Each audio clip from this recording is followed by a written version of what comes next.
মাত্র 2 দিনেই ম্যাকাই টেস্টে নাস্তানাবুদ হলো বাংলাদেশ। তবে দলের ব্যাটিং ব্যর্থতা বা শোচনীয় পরাজয় নিয়ে না ভেবে অস্ট্রেলিয়া সিরিজের ইতিবাচক দিকগুলোতে নজর রাখতে চান টেস্ট কাপ্তান নাজমুল হোসেন শান্ত। কঠিন কন্ডিশনে মাইটি অজিদের বিপক্ষে ক্রিকেটের রাজকীয় ফরম্যাটে জয় পাওয়া, টেস্ট র্যাঙ্কিংয়ে প্রথমবারের মতো 6-এ উঠে আসাকে সিরিজের বড় অর্জন হিসেবে দেখছেন তিনি।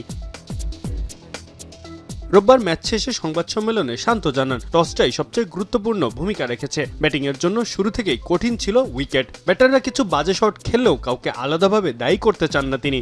দলের সবাই নিজেদের সেরা চেষ্টাটাই করেছে বলে দাবি শান্তর। আমি কারো ওপরে আঙ্গুল তুলতে চাই না, কারণ অ্যাজ এ টিম হিসেবে আমরা ভালো ক্রিকেট খেলিনি, ভালো ব্যাটিং করিনি।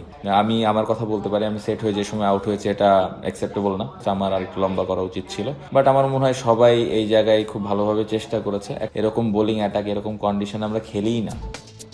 আমি ভরসা রাখি হিরন স্মার্ট ওয়াটার পিউরিফায়ারে। 2 দিনেই 30 উইকেট পড়লে উইকেটের মান নিয়ে তেমন কোনো কথা হচ্ছে না বলেও মনে করেন টাইগার কাপ্তান। উপমহাদেশে খেলার সময় উইকেট নিয়ে একটু বেশিই সমালোচনা হয় বলে মন্তব্য করেন তিনি।